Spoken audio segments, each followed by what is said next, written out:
بسم الله الرحمن الرحیم. شروع کوم د ډیر زیات بخون کی او د ډیر زیات مهربان رب په نوم باندې.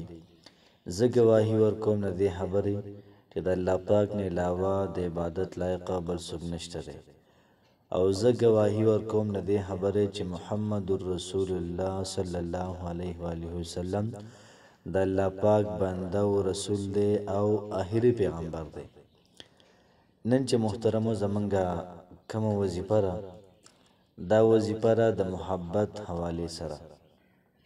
دنیا کې هلکه وخت تیری په کوم قومونو کې چې محبت وي، دغه قومونه دا خوشحاله وي. یاد ساتئ محترمو چې محبت اچون کې الله پاک دی، ورسره نفرت دې منځ کې پیدا کون کې دم الله پاک دی.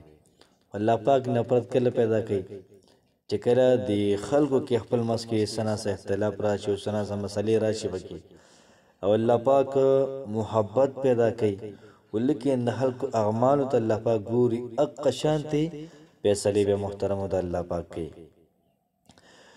نو په دنیا کې هر ښځه غواړي چې د سره د خاوند ښه محبت کوي، هر خاوند دا غواړي چې د سره د ښځه محبت کوي، هر یو الګ دا غواړي چې داسې یو جنیو ته میلاو شي، داسې یو شریک حیات ته میلاو شي چې دا ورسره محبت کوي. د هرې جنۍ خواهش هم دا وي چې داسې یو خاوند دې ماته میلاو شي چې هغه محبت کوونکی وي. محبت نه غیر محترم ژوند تېرېږي.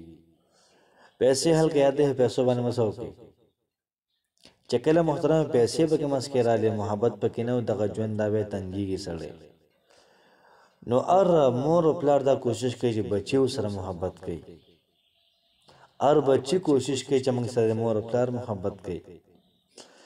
دغه رنګې د سکول پرنسپل، د کالج، د کلي مشر دا ټول کوشش کوي چې یاره ما سره د خپل سټوډنټس دا ما سره محبت کوي، څومره طلبا طالبات د ما سره دی محبت کوي، زما خبر دې مني، تابعداري دې کوي. دنیا محترم په دې چلیږي هر سړی دا وایي زما څوک عزت وکړي، زما څوک ما سره څوک محبت وکړي. نو دغه رنګه محترمه د محبت دپاره دومره پاورفل وظیفه دا به تاسو پوره ژوند کې چېرته نه کېدلي. دومره پاورفل او دومره بهترینه وظیفه نن زه ستاسو خدمت کې دا زه عرض کوم. که چېرته څوک داسې وي چې د محبوب تصویرو سره موبایل کې وي، نو د الفاظ یې صرف 33 پیرې وایي، 33 پیرې ویلې پر هغه تصویر دی ورچوف کی او محبوب چې په کوم طرف باندې وي هغه طرف ته دی وردم کی. ان شاء الله العزیز یو څو ورځ عمل سره به محبوب ستا تابع شي. یاد ساتئ دا کوم عمل دی، دا عمل محترمو د ناجایز خواهشاتو لپاره ونه کوي، صرف د نیکو مقاصدو لپاره وکړي. د اسلام په حدودو کې دنه مقاصدو لپاره وکړي، په ظلم مقصدونو لپاره دغه رنګې په ظلم خواهشاتو لپاره قطعاً محترمو د هغې اجازه دا نشته دی. که چېرته محبوب سار سمندر پار وي، دومره ګیپ پکې وي، دومره ناممکن وي چې دا خو رشته سره کېږي نه او دا محبت د سره مخکې قایمېږي نه، دومره ناممکن وي. داسې یو ناشنا عمل دی چې ناممکن هم ممکن کوي. یاد ساتئ محترمو زموږ نن کومه وظیفه ده، د سورت معارج د یو آیت وظیفه ده. دا وظیفه به تاسو 33 پیرې روزانه کوئ، 33 پیرې به روزانه کوئ، یا په یو خوږ څیز باندې دم کوئ، محبوب باندې وخورئ. اولئک فی جنات مکرمون، سورت معارج آیت نمبر 35 آیت نمبر 35. اولئک دغه کسان فی جنات مکرمون په جنتونو کې به مکرمون او عزتمن به. نو کو چېرته دوی په جنت کې وي، نو یاد ساتئ په جنت کې محترم دا محبت دی، نفرت پکې نشته دی. نو دا صفات محترمو د جنتیانو شو چې دوی په محبت باندې هلته اوسیږي، دوی په عزت کې هلته اوسیږي، په جنت کې اوسیږي او جنت نوم محترمو دا محبت دی.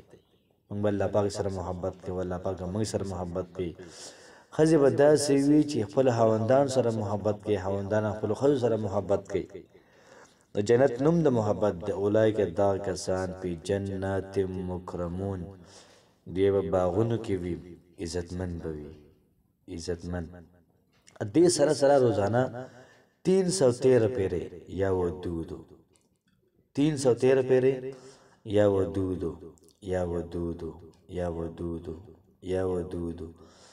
ان شاء الله العزیز چې چرتم زی ستا عزت بلته کې ډېر زیات وي. کور کې وي د ښځې مخ کې ستا به عزت سیوا وي، بچو مخ کې ستا به عزت سیوا وي، دغه رنګې څومره طلبا دي د هغوی مخ کې عزت به دې سیوا وي. کلی دی د کلي مشر دا وظیفه کوي، انشاءالله العزیز ستاسو عزت دا به سیوا وي، محبت به ستاسو او سیوا وي. تاسو سره به هلکه محبت کوي. نو کوشش محترمو کوي چې دا وظیفه روزانه کوئ. انشاءالله العزیز د یو څو ورځو په عمل سره به الله پاک ستاسو ټولې مسلې د ختمې کړي. الله پاک مو خوشحاله آباد ساته.